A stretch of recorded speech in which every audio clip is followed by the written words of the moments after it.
Welcome back to the Checker Chat. I'm Blake. And I'm Justin. And this week we're going to be bringing you guys a recap of this past weekend at Bristol, and then looking forward to the Xfinity and Truck Series running at Rockingham, and it is also the Cup Series week off. Yeah. So first time we've hit Rockingham since Trucks in 2013, correct? Yeah. And Xfinity in 04. 04, yeah. So it's been a minute. Going to be real interesting on the pick side of things because we don't know who to pick. But guessing game at this point. Literally. I mean, because, you think about, like, where Xfinity ran last year, the Cup didn't. I can't remember what the track's called, but it's up in Portland. Oh, yeah. The road course. Yeah. Like, you could be like, oh, yeah. Well, that one was easy. You just pick SVG. SVG and then... Or Allmendinger. Yeah. And then you probably got it. Yeah, one or the other. But yeah, so we're back at Rockingham this week. So, into some news. I'm going to start off with just thanking everybody that listens to the show, that follows us on social media, all that stuff. We had a pretty interesting week on that front of things. So we got our 100 first, or my bad, we got to 100 plays on Spotify, which is pretty cool, considering, me and Blake are both just your average guy. We both just, work a normal job. We don't work in NASCAR or anything like that. So thank you guys for listening. That's super cool. And then on the social media side, I do a lot of pretty much majority of the TikTok editing for our social media. And, an idea comes to my brain. My wife works in social media, so she's like, hey, you guys should do this. Yeah. I'm like, okay, cool. Yeah, I'll do it. So we posted one that is just the gist of it is like, all you guys do is talk about NASCAR, and it's like, God forbid men have hobbies. And I didn't think much about it. I was like, yeah, we'll see what happens. Yeah, it'll do fine. It'll get maybe 1,000 views, yeah, good likes, something, whatever. Yeah, and that's the thing. Like, we're not in this to be, famous or whatever. We just do it because it's fun, and we talk about it anyway. We might as well record it. Yeah. And I open up my phone, check the podcast TikTok, and I look, and I'm like, this is not. There's no. I sent it to Blake. I'm like, there's no way this is his actual account. But Carson Hocevar reposted one of our TikToks, which was pretty cool. Definitely didn't expect that one. And then we ended up, I guess it was after we posted that, Big Machine Racing followed us on Instagram, so that was pretty cool. Which, shout out to them. We both got VIP last year. We won through a little giveaway to hang out with Kligerman and Big Machine at Atlanta, and that was real good time. Yeah, like, some of the coolest people. They gave us a tour of the hauler. We got to walk right behind the car as they were pushing it out to the grid, stand with the team, and then just go through the garage. Yeah. On the Xfinity side, it was super cool to do. Because I've never done any of that. Which this kind of actually leads into a little bit of the actual, like, NASCAR news. Finally have a release date for Full Speed. Yes. May 7th. Finally. Full Speed was one of the things that I think, like, I enjoyed a lot as a new fan. Because, I didn't know too much about anybody when I came into the sport. And that really helped me be like, oh, yeah, I really like this guy, or I don't really like this guy. Yeah. And I've been waiting for Full Speed to come out for season 2. But one of the races they cover is Atlanta, and we were on the grid for that one. So like for the qualifying for the Cup yeah, Series. for qualifying and everything. So I'm curious. Keep an eye out. You might see me and Blake in the background of something. Who knows? I mean, I ran up and talked to Austin Cindric on when he was heading out for qualifying. Lily ran up to Bowman. I didn't notice any cameras. I mean, when you're back there, there's already enough cameras and true. media Yeah. people that honestly they probably blend in pretty decent. Yeah. So yeah, it's been an interesting week on the social media side, and then also Full Speed coming out on Netflix.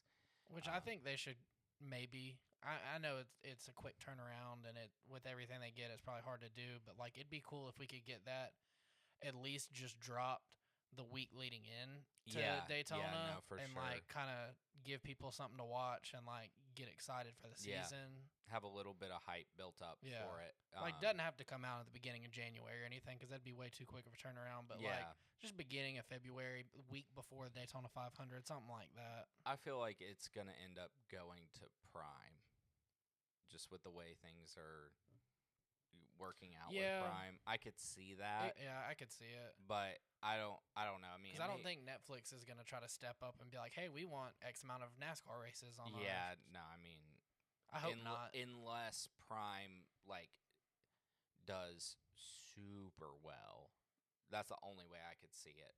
Yeah. But I mean, who knows? I mean, Netflix does a really good job with Full Speed. They do a good job with Drive to Survive, and I mean, the 100 Days to, I think it's called 100 Days to Indy or something like that. There's a IndyCar one, too. Okay. I've never seen that one. I think I started it, and I also started Drive to Survive, but I have not finished either of those. I think I've watched every season except for the newest one of Drive to Survive. Yeah. Casual F1 fan here.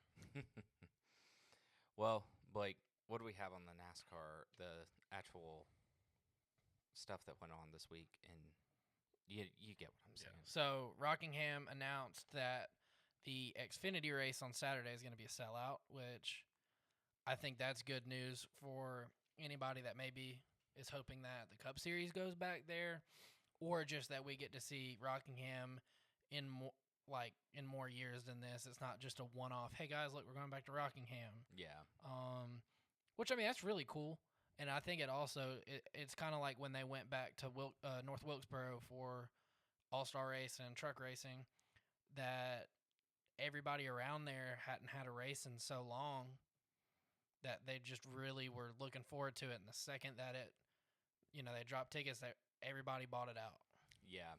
No, definitely cool to see a track that hasn't been in the schedule for a long time for us to come back there and then it just immediately sell out. I mean, it really shows NASCAR that the fans want it to be there. Yeah. And then races and dates have been announced for Catherine Legg's schedule. I know we kind of touched on that last week. Mm-hmm. For Xfinity, she's set to start at Rockingham this weekend. She'll run Talladega, Texas, Charlotte, Nashville, Atlanta, and Indianapolis. And then on the Cup side, she's going to do Mexico City, Chicago, Sonoma, Watkins Glen, and Richmond. I wonder why Richmond. Yeah, as I was reading that, all the other ones make sense. They're all road courses. And why not Indy in Cup? Yeah. I don't know. I mean, maybe because it's a crown jewel. Maybe, but that's the only reason I could see that. But then also, she's already running Xfinity in Atlanta. Why not double it up there? Which, I mean, her Xfinity schedule, she doesn't double up at any of them to Cup. Right. So, I don't know. I mean, that's interesting. Richmond is a outlier on that one. Yeah. And then finally, Team Penske has said that they're going to make some pit crew changes going forward to Talladega, and Ryan Flores will be going to, what was it, the 38, or is it the 34 car? Zane Smith. Okay, so he's going to the 38.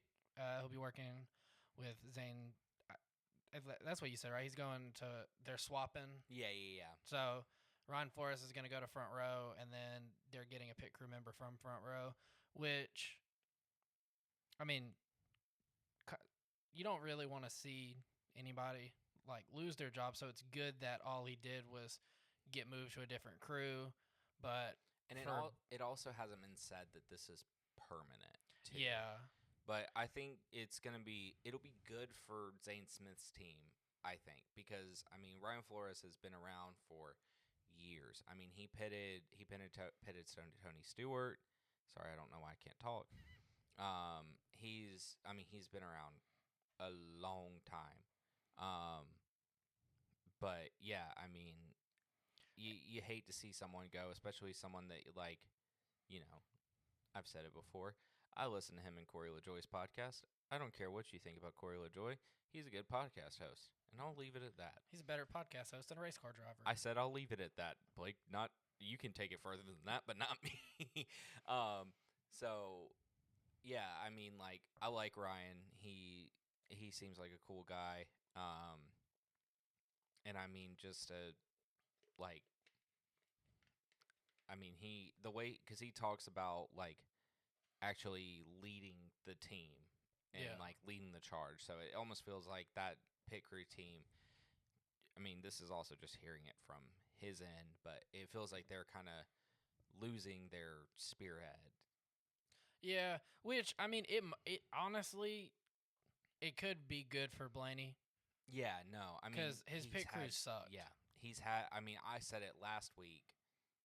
I think it was last week. Yeah, it had to have been last week. I was talking about how I was like, they need to learn how to pit a car Yeah, because they keep having issues. I mean, that's if Blaney isn't blowing an engine on the track, he's having pit crew issues. It's Yeah. one or the other.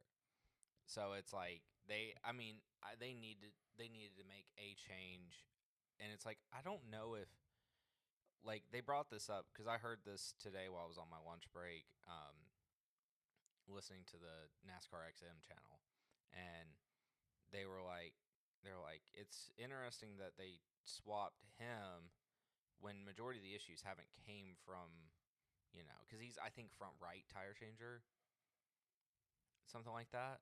I can't remember exactly. so he's the front tire changer.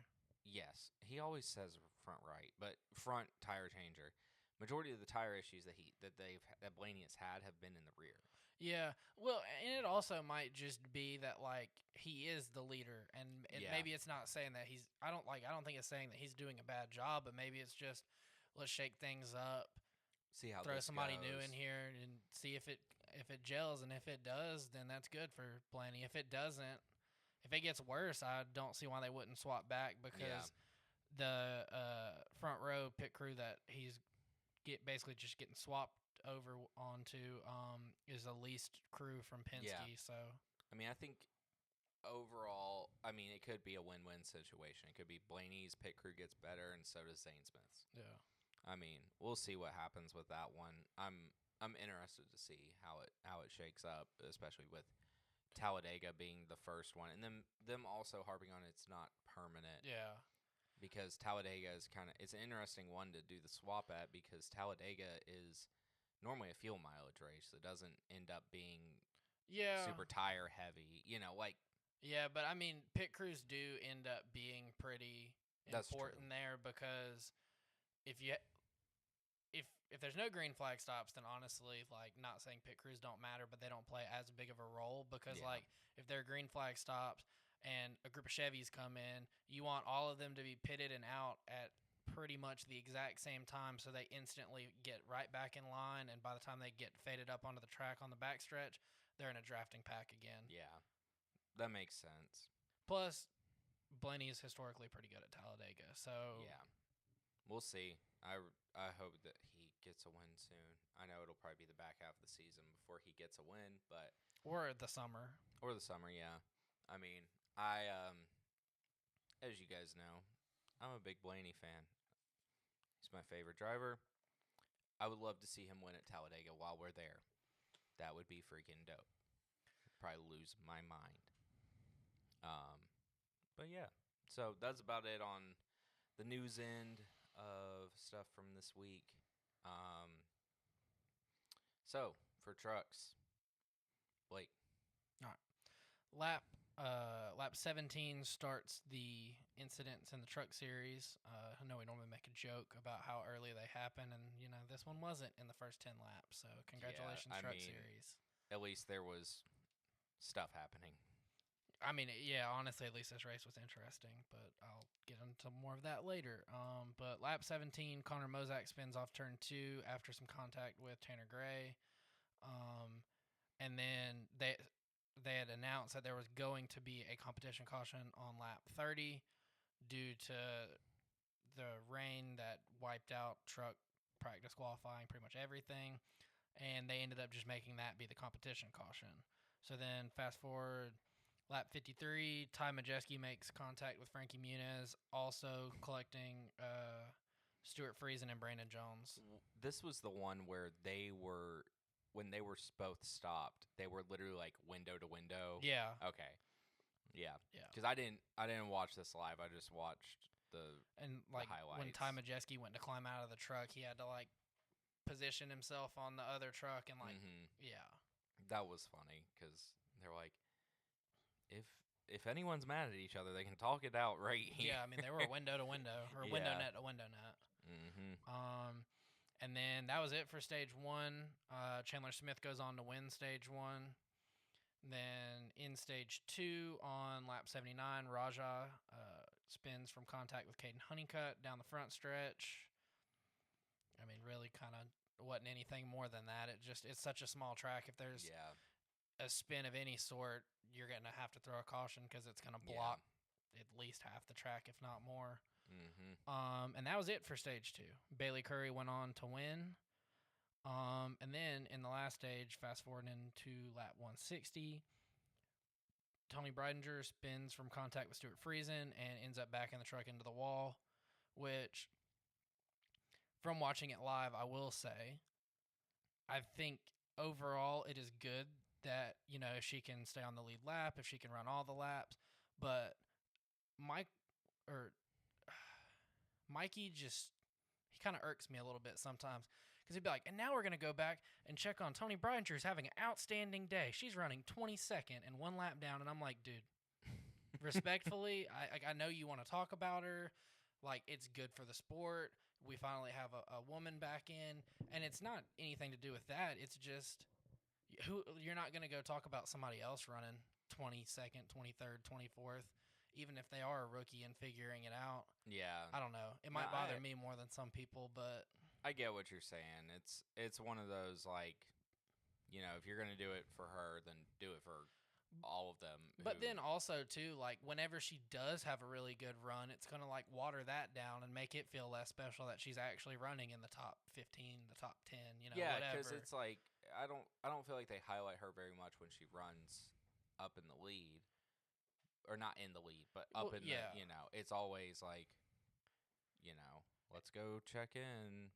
Yeah, and I mean, again, it's good when you are a rookie and you had limited starts last year to get used to some tracks. So you're still learning, and your ultimate goal is to get the best finish you can, but really just finish every lap and learn. And that's good, and I do think that her not wrecking out is good, all that kind of stuff. But it doesn't have to be. It just feels forced almost. I get what you're saying. I mean, this is the thing. I had this conversation with Mal last night when I was watching the highlights from this race. Sometimes with truck, it didn't happen with the drivers only broadcast or anything, but sometimes it feels like the announcers aren't even there. Yeah. It'll be they don't say anything about a wreck that's happening until it is on the screen. Yeah. It feels like they're announcing from a studio and they're seeing the broadcast basically as we are. Which I think they have done before, which I know most weeks they are there, but that also says something when you look at the CW, who's now remotely broadcasting every race from a studio in Charlotte. Oh, wait, that's every race now? I think so. I knew they did it for one. Did they not do it for Bristol? I'm not 100% sure. But either way. But I mean, they can call a race from in a studio in Charlotte, and it feels like they're there. Like you don't. I mean, yeah, when they pan over to him, you can tell they're in front of a large like monitor, Yeah. just showing like what it would look like out the window of a suite or whatever. But like, you still feel like they're there. They're still on top of everything. Yeah, definitely. It's yeah, it's interesting. I mean, and also I just hope and I pray that when Joey Logano retires, he does not end up in the booth because I will mute every single race. Well, and like I didn't care all that much for Kevin Harvick as a driver. Kevin Harvick is great in the booth. Yes. No, I Kligerman's agree. good in a booth. Mm-hmm. I think Jamie McMurray does a great job in the booth. Dale Jr. does a great job in the booth. Obviously. I mean, like, it's good to have drivers in the booth.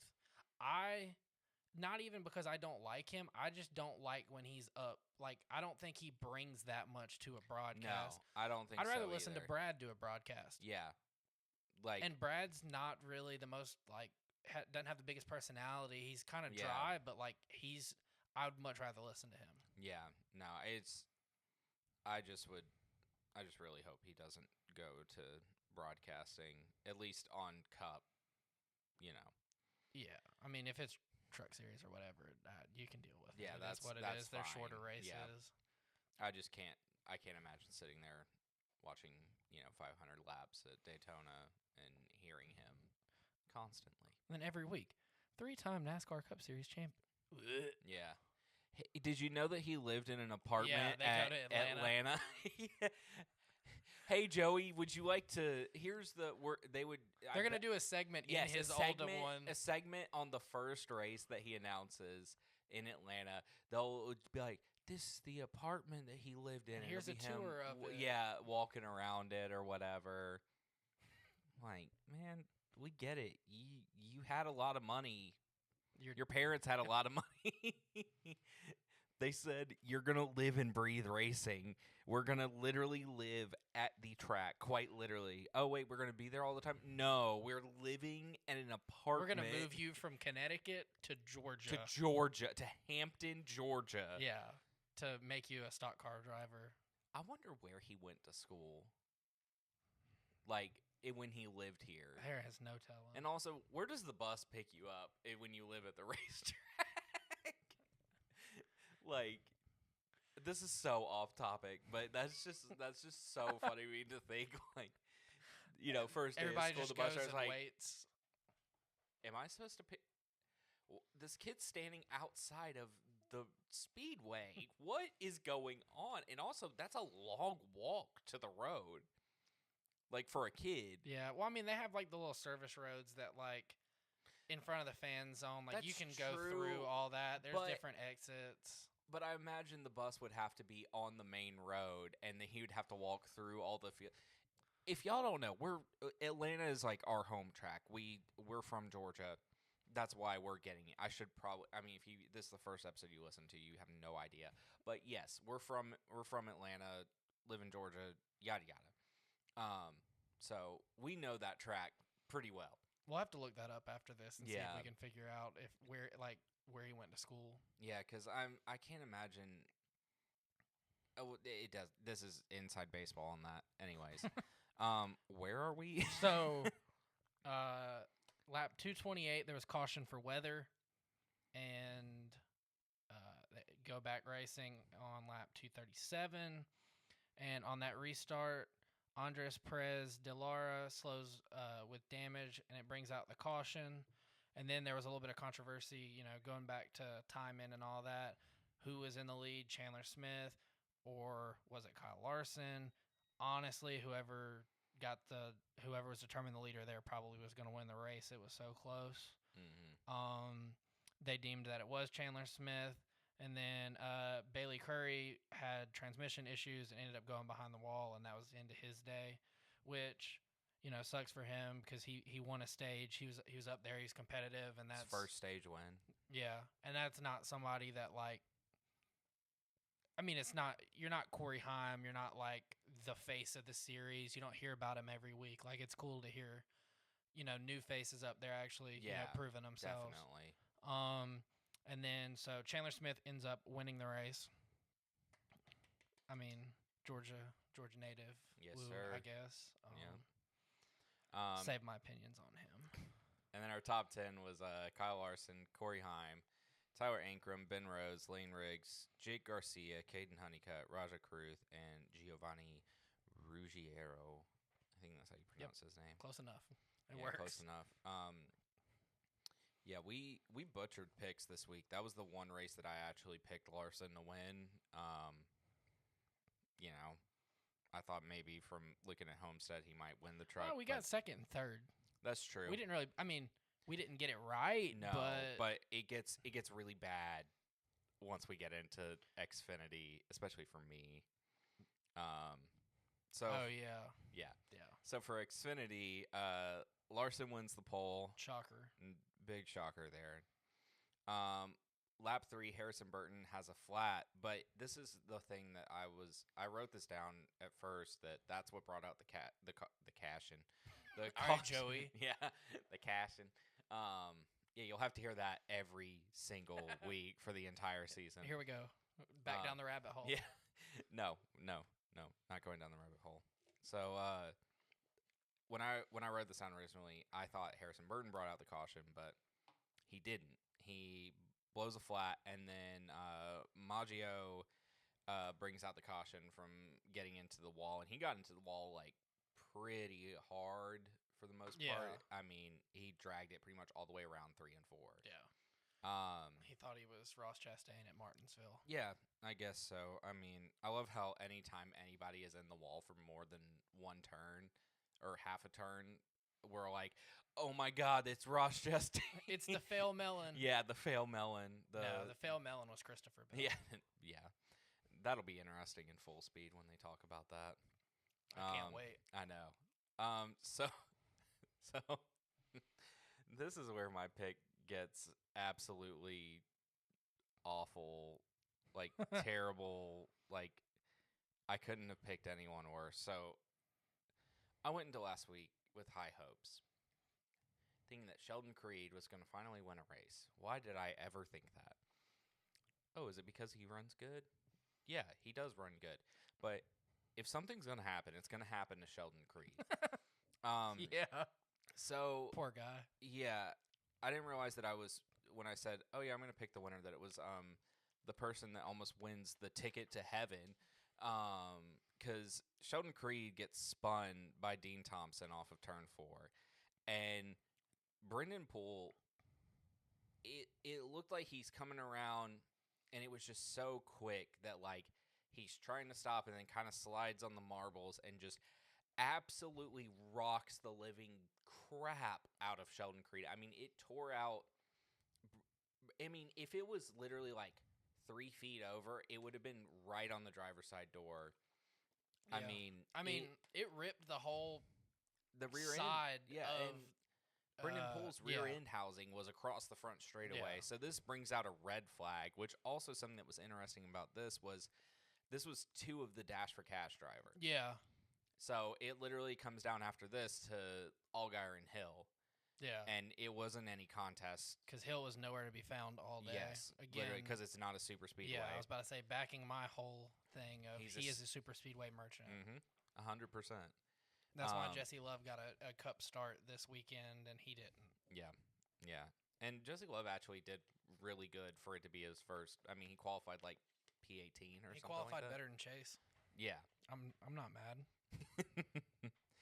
But yeah, so that was that brings out a red flag, and I mean it 100% made sense. I mean, because literally you weren't gonna be able to like snake the field through all that.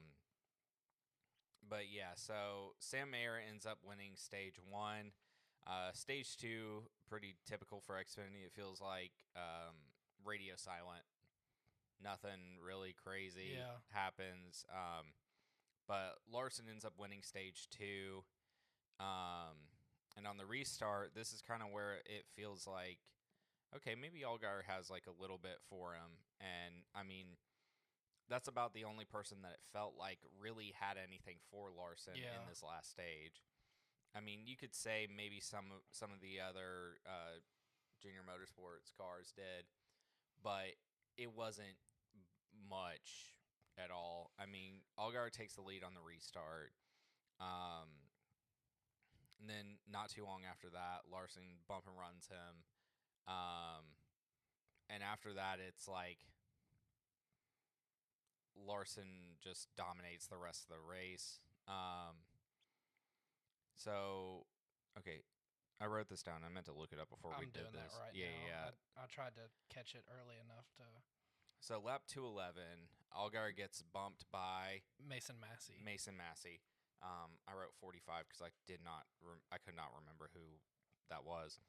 And spins out and brings out the caution. And then Kyle Larson wins the race. Yeah. Allgaier wins Dash for Cat. Why is it every week I can't freaking talk? We're gonna make a compilation of go through. Somebody do that. That'd be funny. If someone went through and made a compilation of all the times that I've just butchered words on here. I'm saying this loud enough for my wife to hear me, because she'll probably do it. She's not even listening. I'll tell her later. Anyways, so, and Kyle Larson gets the Xfinity fastest lap, which basically that doesn't matter because, you know. But your top 10 was Carson Kvapil, Justin Allgaier, Sammy Smith, Brandon Jones, Jesse Love, Ryan Sieg, Corey Heim, finishing top 10 in Xfinity. That's pretty good. Christian Eckes, and then Dean Thompson. Which I have two things to add. One was I was gonna say, off of speed, how you were saying Allgaier was probably the only one to have anything for him. It was like if you made a tier list of it, Larson's in a tier of his own. Junior Motorsports is the next tier, and then the rest of the field just kind of was there. Was there. But the Except only for Sheldon Creed. Yeah. May his car rest in pieces. Yes, literally. Also, shout out that one fan that got like a piece of sheet metal from Brennan Poole's car, and he was on the phone calling somebody, walking through the garage just with a piece of sheet metal under his arm. They were like, I did not see that. That's hilarious. But the only JRM car not up there was Zillage, and it wasn't by anything of his doing. It was I forget which caution it was, but there was an incident. Somebody spun on the front. I think it was front stretch. I don't know. They look front or back stretch. One of the straightaways. One of the stretches. Yeah, one of the stretches.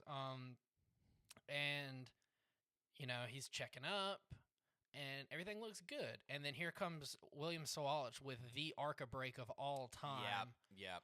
And then I think if I remember right, and correct me if I'm wrong on this, but in his interview after the race or in the care center or whatever, he was like, well, I wasn't really told to check up, and then I found where somebody was like, yeah, you weren't told to check up, and then posted the radio chatter of it, and it was like, check up, check up, check up, check up, check up. About 10 to 12 times. I mean, I get that they don't have great brakes, especially on a track like that. You're not really using them all that much, but I think he gave him enough heads up where there's no way that you just clean out. Yeah. Which, I mean, it also, excuse me, it also sucks for him because he was running top 10 when it happened. He was having a good day. Yeah, no. And he hasn't. Zillage definitely, he looked like he could have finished top 10 for sure. Well, and I mean Sawalich too, because we've talked about, and I mean Sawalich more than Zillage, but how they've ran great this year. But just stuff happens and they don't finish good. Yeah. And I mean, Sawalich, I don't think has had really any notable results all year. It feels like you see him for a minute and then something happens. Yeah. No, that's true. And in this case, he forgot where the brake pedal was. I think I want to say Zillage even said over the radio to his spotter, he's like, "Oh, the good old ARCA brake," That was kind of, I want to say there was a clip I saw of that. Yeah, I think that sounds right. And that just sounds like something Zillage would say. It's pretty funny. But getting into the Cup race for this week, guys, I'm going to be honest with you. Once Larson took the lead, I fell asleep. Yeah, I took a nap. I'm not going to lie. I literally put in the notes. I was like, "This was the most boring race I've ever seen in my life," and I still stand by that. I mean, it was. I was whenever I did the notes last night on Cup from doing watching the highlights, and I was like sitting down to do it. I'm like, I feel like this is only going to be like 3 lines of notes, but there was more that went on. Thank God, but it was still, like I said, kind of a boring race, but we're still going to talk about it Yeah. because that's what we do. If there's NASCAR to be talked about, we will talk about it. Even if it was arguably the worst Bristol race I've in Yeah. recent memory. I mean, at this point, it's like the this is going to be just this is what every single NASCAR podcast says, and I'll say it too so that we can join the pool of every single NASCAR podcast that says this. We need more horsepower. Yeah. Like, bottom line, it's like we have tried different tires up and down. Yeah. And I mean, the thing too was like Saturday, it was looking up because the tires were destroying themselves. Yeah. And the weather changed for Sunday compared to what it was Saturday, and the track took rubber. And I think it's finally enough is enough. Goodyear doesn't need to be the scapegoat. Yeah. Like, I mean, We that's... don't. And again, I mean, I'll be in the pool of fans that's greedy and wants 950 to 1,000 horsepower back in a Cup car. I don't think we're going to see that. No. But just a little bit more. I Because mean, I'm like, it needs more horsepower. It could use way skinnier tires. mm-hmm. And this might be just me being a car guy, but they run 365 millimeter wide tires, which, let's say you drive a Honda Civic. Those normally come stock with a 215. So think about how, like, they're huge. They're so wide, like, there's so much grip. You need something. If they're not going to bump the horsepower up a lot, make the tires skinnier. Yeah. Because if you have a skinnier tire, that's a skinnier contact path with the ground, less grip. Just off the bat right there. And then I even saw today where Carson Hocevar put his 2 cents in on Twitter, and he was like, everybody said go softer, but why don't we go harder on the tire? Like, because then then you'll lose grip. Because it won't really be able to put as much rubber down. Like, the softer it goes, the more rubber it's going to put down, the more it's going to wear out. Yeah, sure, you may not have tire strategy races if you go really hard on the compound, but at least it might let them slide around. Yeah, at least add a little bit to it, you know. Because in like short tracks too, I mean they've killed it. They've killed short tracks with this car because you can't manipulate the air of somebody in front of you. You almost have to drive in and knock their back bumper off and hope. And that they slide a little bit. Yeah, and then even they might not. Yeah, I mean it's kind of ridiculous. Yeah, it sucks because it's like, you know, before, like, literally last week, me and my dad are talking about going to Bristol for the fall race. Still will probably go to that, but it's like after this race, I'm like, they got to do something for short tracks. I mean, because otherwise we're going to end up losing all of these historical tracks that mean so much to every single NASCAR fan. I mean, Bristol literally has tickets that are passed down in wills. Yeah. Like, that's and I mean, like, short tracks are just a key part of NASCAR. Yeah. Because, like, if you're an aspiring stock car driver, you don't have Talladegas and Daytonas to go race on. You don't have, I mean, you have like road courses and whatnot, but like you don't have the same tracks to race on. You have short tracks. That's where a lot of the guys cut their teeth. They get the experience, they get the reps in, and you know, it's something that stock cars are supposed to be able to do. Yeah. And we cannot do that anymore. Yeah, no, because for sure. Martinsville turns into the longest single file train you've ever seen in your life. Bristol, if you get track position, cool, you won. Yeah. I mean, we saw that Sunday.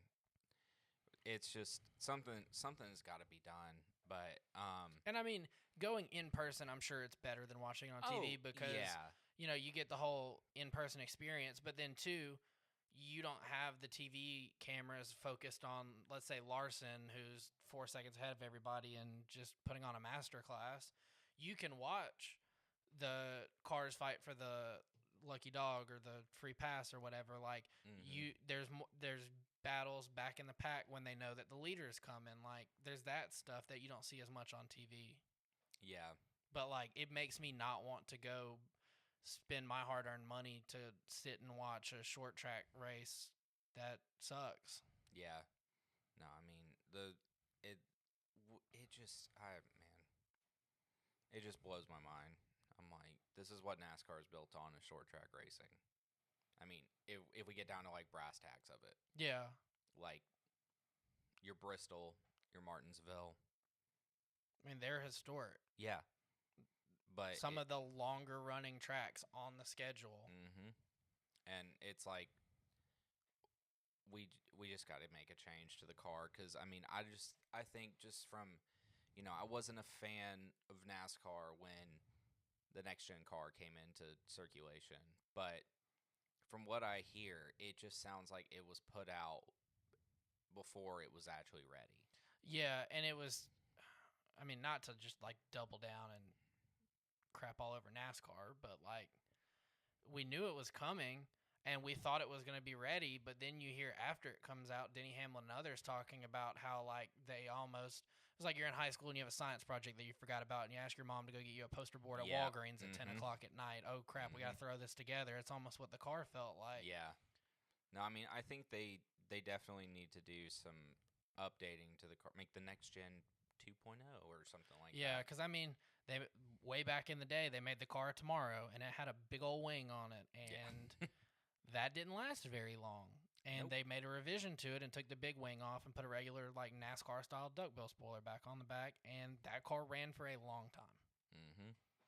I mean, there's no shame in making adjustments and admitting that like your product hasn't been what it should be. Yeah. Because I mean, intermediates and road courses are the only thing this car's good at. Yeah. And it's like, that's the thing that's tough. It's almost like if they could okay, you have the next gen car that exists now. So you do next gen for intermediates, super speedways, and road courses. And then if you have a next gen short track car, it's almost like that could be an option. I don't know. I've heard that thrown around, but then I don't think they'll ever go for that, just off the sole purpose of like this car was supposed to get more like different teams, different people involved in the sport and cut down cost, because like before, your Hendricks and your Penske's and your Joe Gibbs that have all the money and resources, they would build cars that this chassis is for short track, this chassis is for this, this chassis is for that. And they could reuse it, and like you'll hear like Jimmy or Dale or even Gordon talk about like sometimes like, oh yeah, I had a chassis that was really good at this track. We always would bring it back, put a new body on it. We had the notebook, and that was how it was then. And I think they now just wanted it to be one track, or I meant one car that was good at all tracks. Yeah. Now you have one car that overall is mid. Yeah. Because it excels in some places and then it just absolutely craps the bed at some places. 100%. Like, I mean, there's a lot of things you could try. Put a smaller fuel cell in it, make it have to have more pit stops for gas. I don't know. Yeah. I mean, I feel like we've exhausted tire options other than making them skinnier. Yeah, that's the only. It really just needs to be horsepower. I mean, aero needs to be touched on too, but like horsepower, genuinely, if they wanted to, they could have left Bristol, said, you know what, guys, work on horsepower because we're going to go to a restrictor plate track, so it doesn't matter for this next one. But then going forward, we're up in the horsepower. Yeah. And it could have been done. I think that's the next logical step. They're just scared of it because they don't. they think it's going to deter a new manufacturer from coming in. And I hate to be blunt and just on the nose about it, but there's no new manufacturer coming in.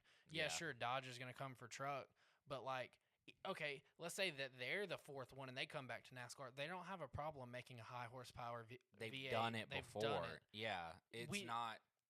And if Toyota can make it, the only V8s that are in a Toyota vehicle going down the road are in SUVs and trucks. They don't make a car with a V8 in it. Yeah. So why can't Honda do the same? Yeah, no, I agree. I mean, I just think it's dumb that you're willing to put out just mid races and this product because you're hoping to attract a new person to come rather than let's just fix what we have now and run with it. What's wrong with three manufacturers? Because the thing is if you with getting someone new onto a new fan into NASCAR, the biggest complaint that anyone has is, oh, it's boring. You just watch cars go around in a circle for, sorry about that, y'all.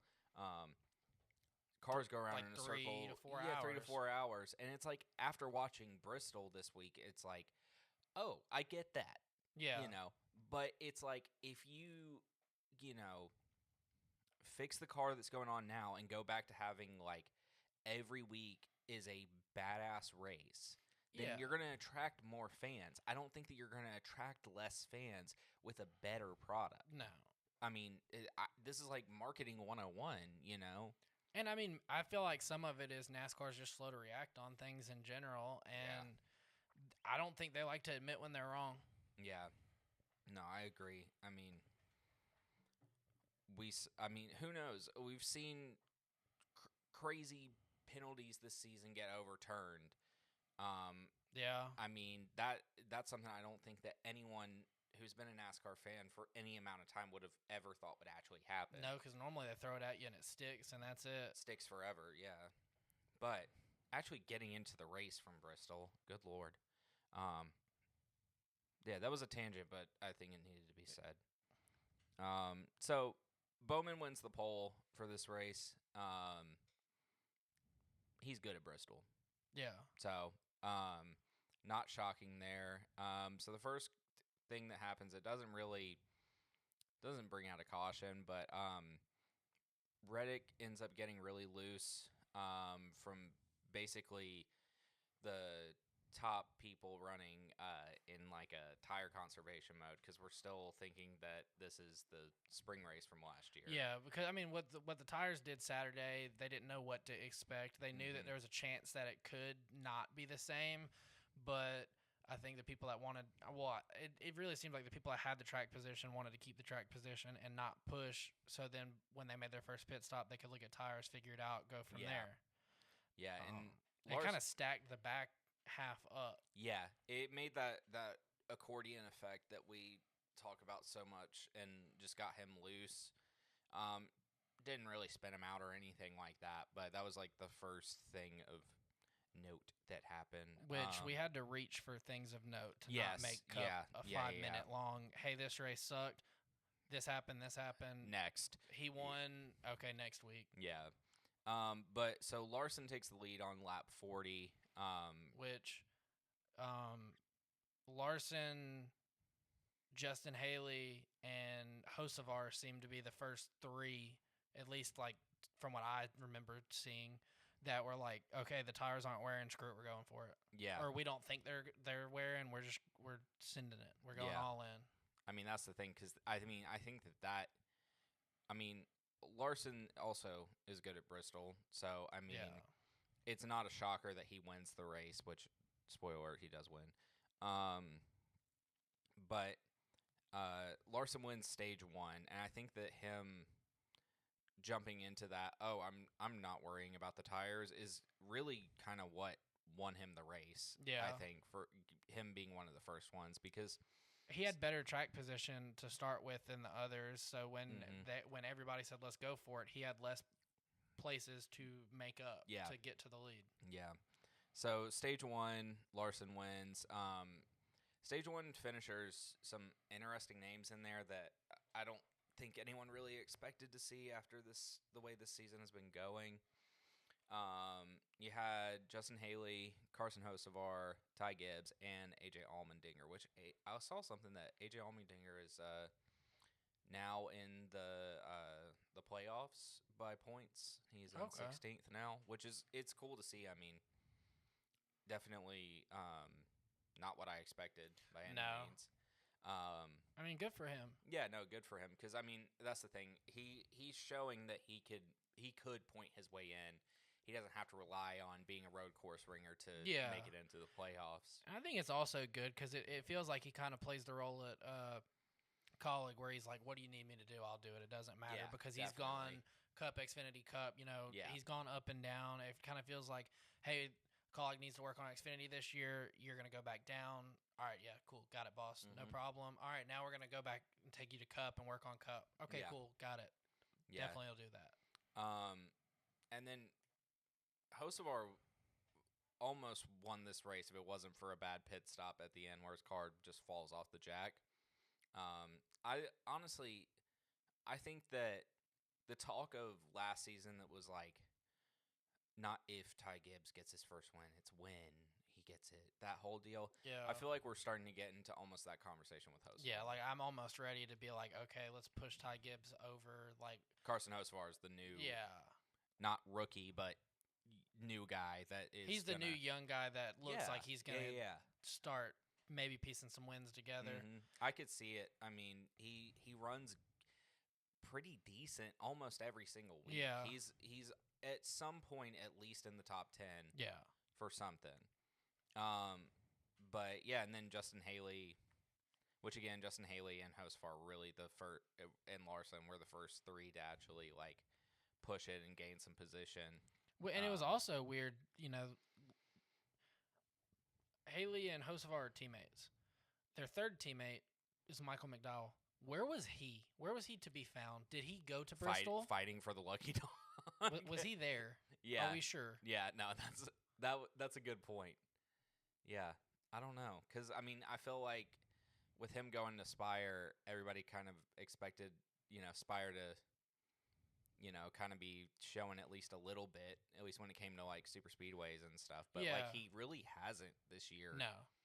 On hardly anywhere. I mean, I don't know his highest finish. The two, like, big moves for Spire in the offseason, the two biggest.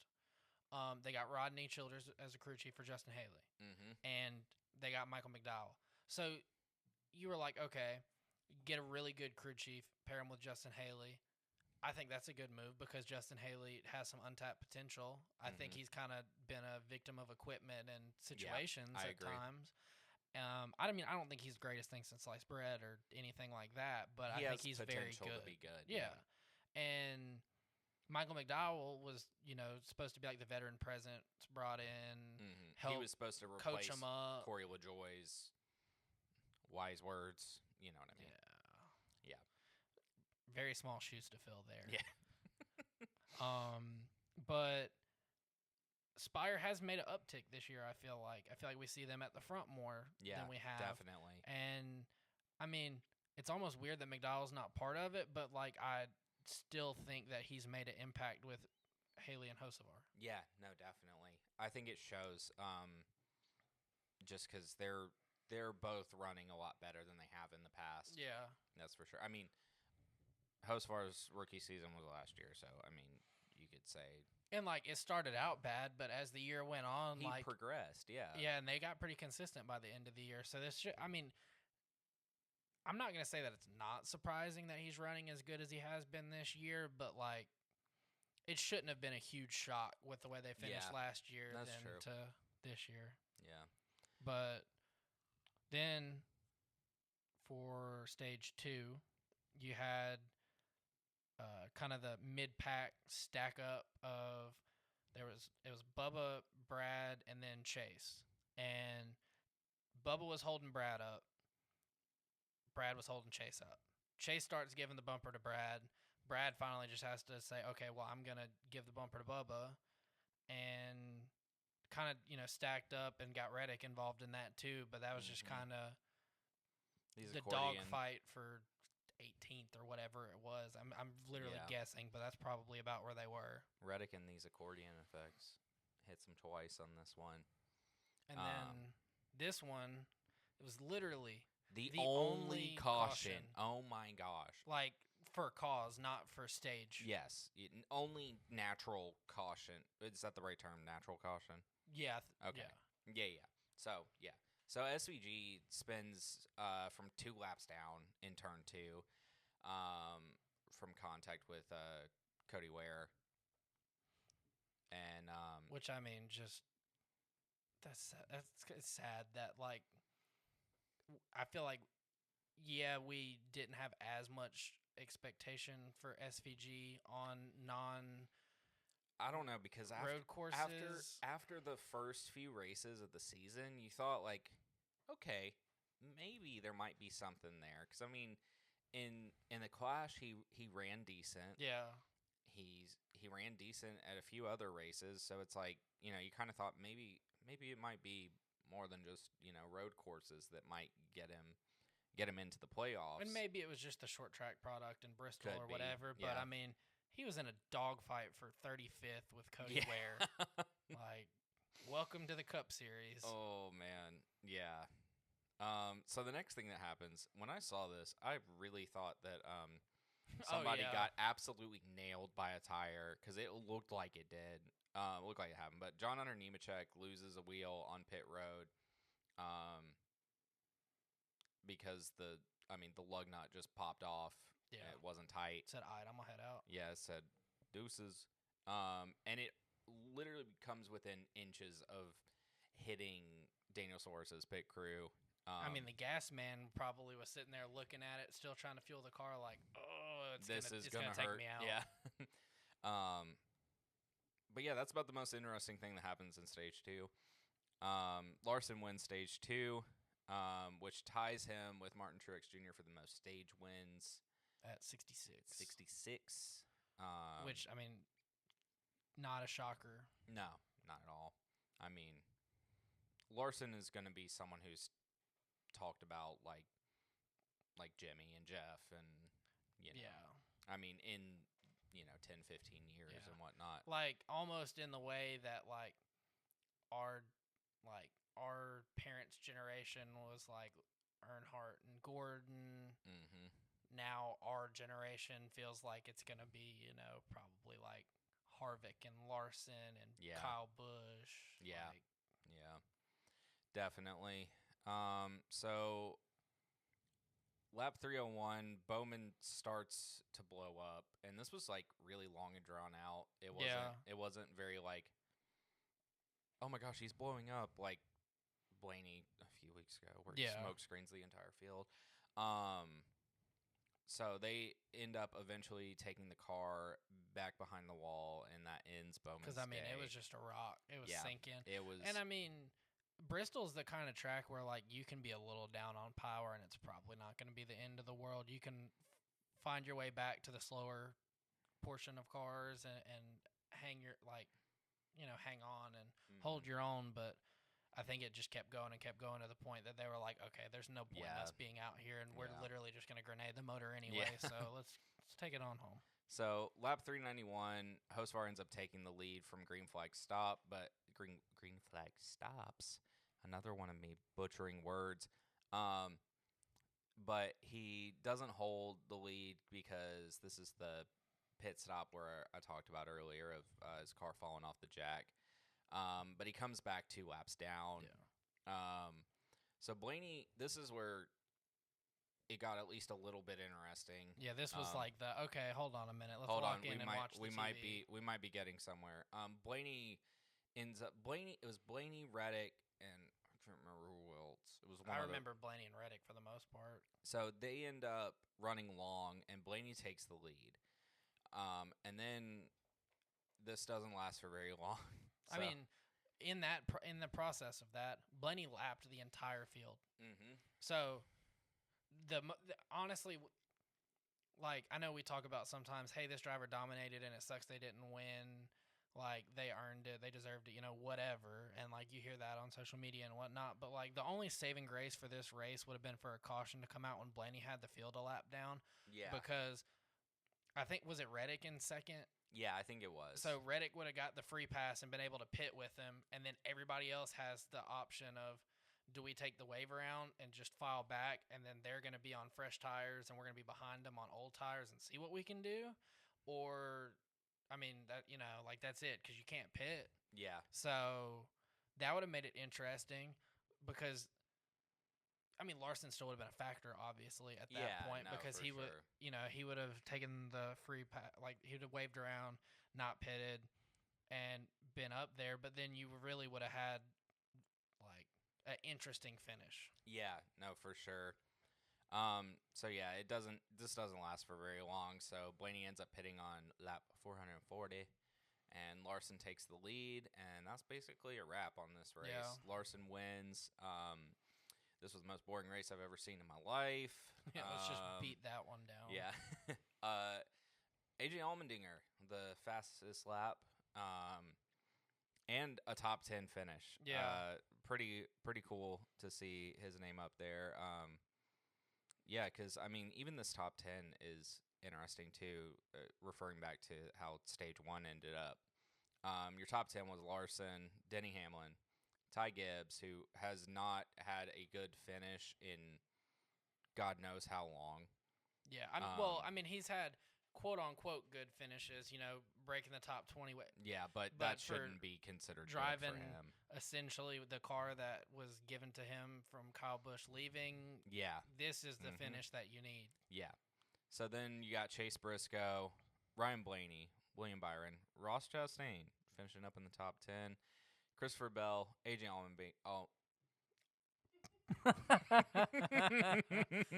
AJ Allmendinger. Allmendinger. Oh my gosh. Again, that compilation will come sometime eventually.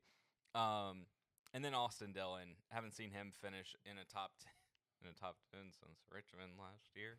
I think that I can think of. Yeah. It's the only one I can think of right then.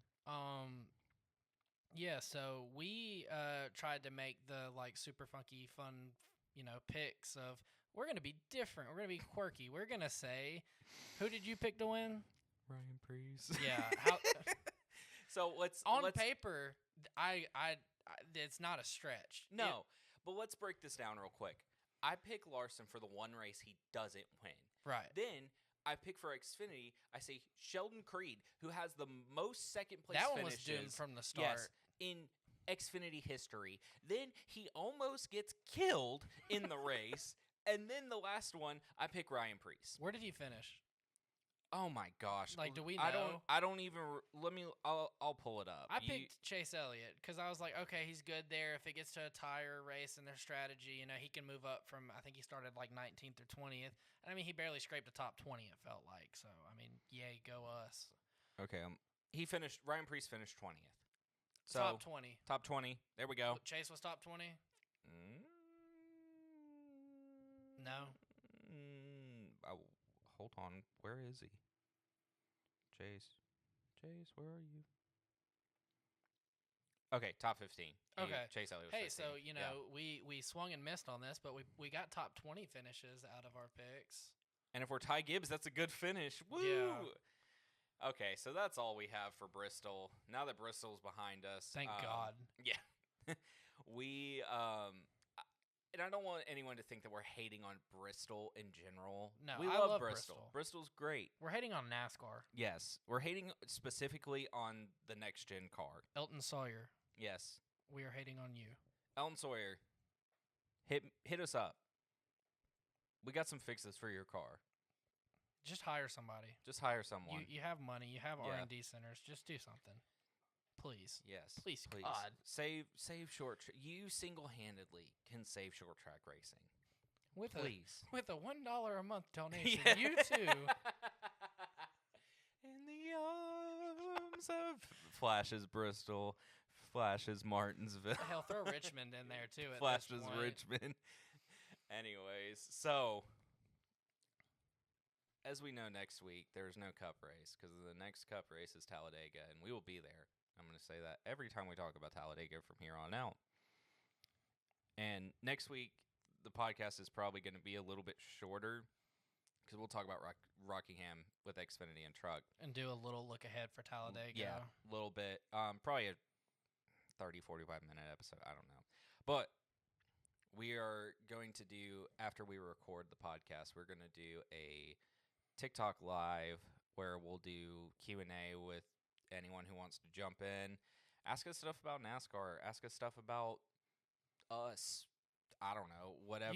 Ask us about other sports. Literally, we might not anything. know, Yeah. but we'll talk about it. That's for sure. We'll be there sitting around hanging out. Yeah, we'll be on there after we finish up the episode. So yeah, next week's gonna be fun. It's gonna be a nice little thing with the off week for Cup and everything, and looking ahead to being at Talladega the next Sunday. We'll only be at the Cup race because we're driving in that day and then driving back. Which I love Talladega. It always falls on my birthday weekend. Well, Easter this year is the day before my birthday, so there's no Cup race. There's no anything. Yeah, there's so my quote unquote birthday celebration will be held at Talladega almost a week later. Yeah. Hey, it happens. Don't worry. It's okay. Last year it was on my actual birthday, so. Yeah, that's true. Cause y'all were at Talladega last year. Yeah, we stopped on the way in and at Walmart, and Lily was like, "Get a little birthday pin that says "Birthday Boy" on it." So I had like a little kid's birthday boy pin stuck on like my overalls. Oh my gosh! And then it broke in the fan zone and fell off, so we don't talk about it. Okay, we got to rock through Rockingham. Ha ha ha ha! Not funny. Anyways, so. This is the first time that we've been back at Rockingham since the Truck Series back in 2013, which is when Kyle Larson won. First time the Xfinity Series has been back since 2004, and Jamie McMurray won that race. There's no Cup drivers in the field, so this is all straight Xfinity, straight Truck.